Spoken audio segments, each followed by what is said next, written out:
Hello, welcome to another motorcycling video. Even though I'm not actually riding, what you'll see in this video is a bunch of images which I've taken from the internet, from car sales sites and motorcycle sites, and I've used them to illustrate, just for illustration purposes. I haven't intended to infringe anyone's copyright.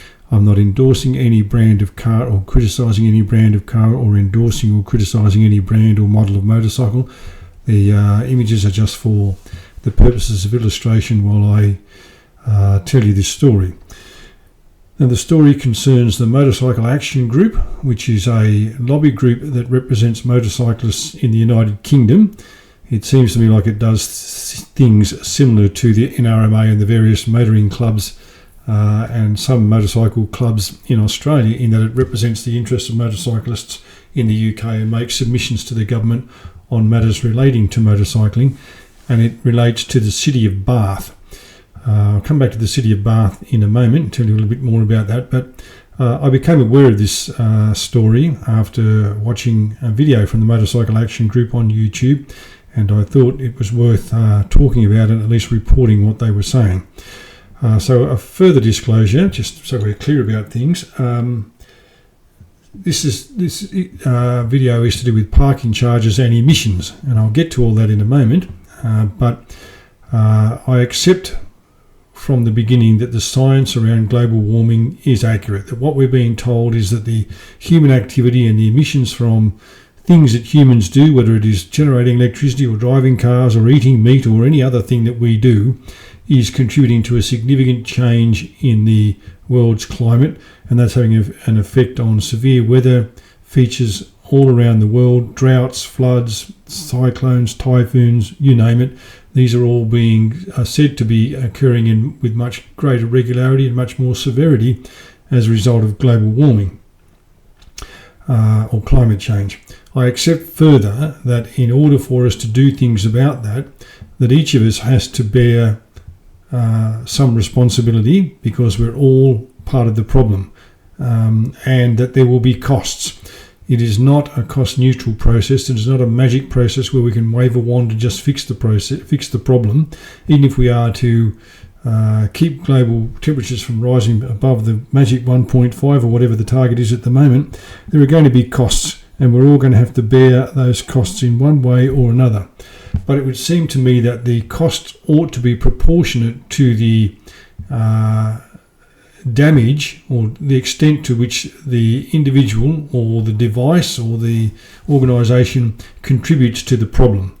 So there should be a proportionality to it. And what I mean by that is, if you are a big emitter or a big polluter, the costs to you ought to be greater than they are for someone who is only a small emitter.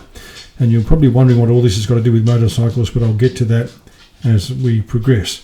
While you're looking at the images, I want you to look at the images of the motorcycles in terms of not only the physical size of the motorcycles, or the cars for that matter, but look at them and imagine the size of engine that is used to power that.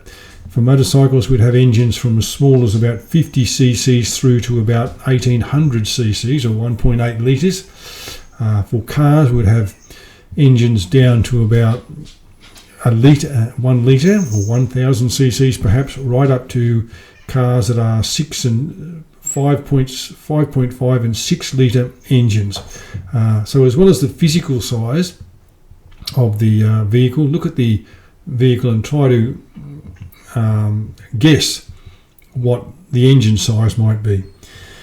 Alright, so I said I'd tell you a little bit about the city of Bath. Now, from what I can determine, the city of Bath is in the southwest of the UK, of England. It is west of London, somewhere near the border with Wales. It has a population of about 100,000 people, as far as I can determine from the last census, and there have been people and settlements in and around the area that is now Bath since the time of the Roman conquest, way back when Julius Caesar was the emperor of Rome. So it goes back a long time and has a long history. One of the things that Bath is famous for is the healing power of the water there. It's said that people in England or in the UK go to Bath and take the waters, and so it's called Bath because there are baths there where the waters have allegedly healing properties, particularly for joint pains and things like that. And people used to go there in earlier times, in the 18th and 19th century, and take the waters for the healing properties of the water. I'm sure it's famous for lots of other things, including historic buildings, but those are the things that it's probably best known outside of the city for. Now, getting to cars and motorcycles.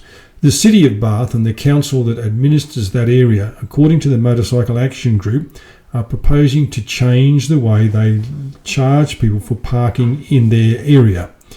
Now, I don't know how they do it at the moment, but I would assume that it's based on the model that's used everywhere else in the world, and that is how much time you spend in the parking space. So if you go to this mall, for example, you might get the first hour free, and then you're charged after that. If you go to a place where there's a parking meter, you don't put coins in it anymore. I guess you pay with a card or your phone or something like that, and you are charged by how long you spend in the parking space. So I assume that that's what happens in Bath and the surrounding area at the moment.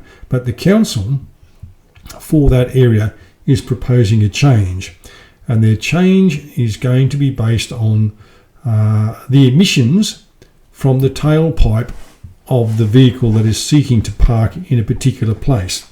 Now, the gentleman who was presenting this report on behalf of the Motorcycle Action Group couldn't resist the observation that when your motor vehicle, be it a car or a bike, was parked, there would be no emissions, but that's another story.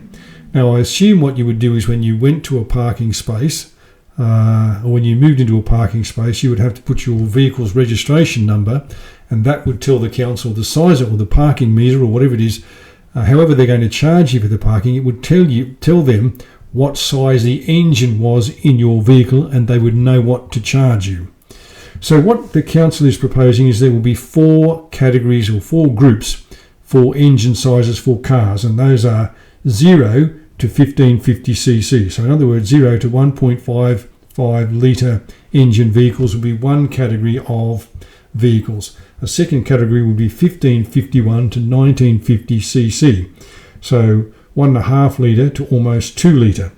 The next category would be 1951cc to 2950cc, so almost 2 litres to almost 3 litres. And then the next category is all vehicles over 2951 litres. In other words, all vehicles with engines over the size of 3 litres. And if you were going to do that, if you were going to charge parking on the basis of the engine size and the emissions you create, you might think that was, or created by the engine rather, you might say that's a reasonable way to do it, because after all, if you drive a 6 litre engine, because your vehicle uses more fuel, it is going to produce more pollutants or more emissions, and therefore perhaps you should pay more for parking. Now, what's this got to do with motorcycles, you might wonder? Well, the 0 to 1550cc category for cars also includes all motorcycles under 151cc's. So what the council in Bath and the surrounding area is effectively saying, or not effectively, they are saying it, is that a 50cc moped or step-through scooter produces the same amount of emissions as a vehicle, as a car of 1.5 litres. Now just think about that for a moment. The next category is to say all motorcycles above 151cc's up to 400cc's, they will be charged at the same rate as vehicles in the 1551 to 1950cc category. I'll put a little chart that explains all this, or shows all this clearly at the end of the video.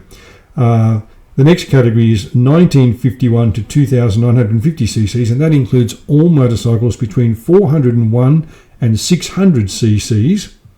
And then the final category of the over 2951cc's, in other words 3 litres or more, includes all motorcycles over 600cc's. Now let's think about that for a moment. You have a 600 Honda Cruiser of some sort. It is going to be charged at the same rate to park in the city of Bath as a 6 litre Ram Ute, but it's also going to be charged at the same rate as a Honda Goldwing, which is an 1800. So you can get 3 of your 600cc motorcycles into the engine of your Honda Goldwing, but you still have to pay the same amount to park your vehicle. Now, when I was watching this chap's video, I can't remember whether he said it was going to therefore cost a person with a step-through 50cc scooter £15 or £17 a day to park their scooter within the city of Bath or within its region. Now, if we do the conversion and said Australian dollar was worth 50 cents, 50p, that makes it $30 or $34 a day to park your vehicle. So the council's argument is that if we do this thing, if we charge it this way, we're going to reduce congestion in the city, because people will say, well, I can't afford the parking fee, so I won't drive my vehicle into the city. And we're also going to reduce emissions. And that's also the case. People will say, well, I can't afford to pay, so I won't drive into the city, and there'll be less emissions. But the foolishness of the model seems to be that to say that a little engine 50cc motorcycle produces the same amount of pollutions as a 1.5 litre vehicle.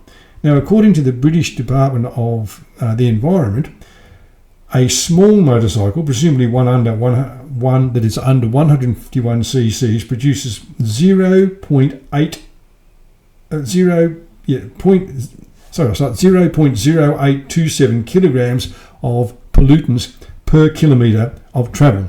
So if you took that out and extrapolated it out to per 100 kilometres, that would be 8.27 kilograms of pollutants per 100 kilometres travelled. I've also put this chart at the end of the video as well. A medium-sized motorcycle, which we would presume would be somewhere between 400 and 600 cc's, produces 0.10086 kilograms per kilometre of travel. Multiplied by 100, that works out to be 10 kilograms of pollutants per 100 kilometres. A large motorcycle, that is 600 cc's or over, produces 0.13237 kilograms of pollutants per kilometre. Multiply that by 100 kilometres and you get 13.23 kilograms. Now, compare that with the following two vehicles. I'm not sure if they're sold in the UK, but they're sold in Australia. According to the New South Wales government website, where you can check the emissions of your vehicle, a Honda CR-V HEVRS SUV with a petrol engine and an auto transmission produces 125 grams of pollutant per kilometre travelled. Multiply that by 100 and you get 12.5 kilograms of pollutants per 100 kilometres of travel. That compares with 13.23 kilograms for large motorcycles, which could include anything from a 600cc motorcycle to an 1800cc motorcycle. The Toyota CHR petrol version with the CVT transmission, it's an SUV. It produces 150 grams of pollutants per kilometre travelled. Multiply that by 100 and you get 15 kilograms of pollutants per 100 kilometres travelled. So, in summary, your 50cc motorcycle or 50cc step-through scooter, which a young kid who's just got their licence and maybe got a part-time job at McDonald's or somewhere like that, or maybe going to college and rides the scooter because they now have some freedom and their parents don't have to pick them up and drive them to and from, and they can come and go when they want and don't have to rely on the bus. Their scooter is going to produce over the course of 100 kilometres 8.27 kilograms of pollutants, but it's going to be charged the same amount as a 1.5 litre hatchback, for example, to park in their vehicle in the city of Bath. Now, I'm not sure who came up with this idea or whether it is going to be followed through, but the councillors, when discussing it, saying, well, we're going to have a consultative period now, but the consultative period appears to be one of those formalities you go through but you don't really do anything about, because they're already talking as if this scheme would be implemented in October. So it seems like, well, we're going to have a consultative period, but we're not going to take any notice of it because we've already got plans to put this thing in place by October. Thinking about it in another way, if you had parallel parking, for example, parallel to the curb parking, and you allowed motorcycles to park at right angles to the curb in parallel parking spaces. You could probably fit 3 or 4, maybe 5 little scooters in the same space as one car in a parallel parking space. I'm pretty confident you could fit probably 2 spiders side by side in the same space as one car in a parallel parking space. So that's my story about the City of Bath, the Motorcycle Action Group, and a plan to tax or to charge people for driving, for parking in the City of Bath based on emissions at the tailpipe. Thank you for watching. I hope you found it interesting. And if you have a comment, please leave it in the comments when the video is uploaded, and when I become aware of it, I will respond. Thank you for watching. I hope you've enjoyed the video.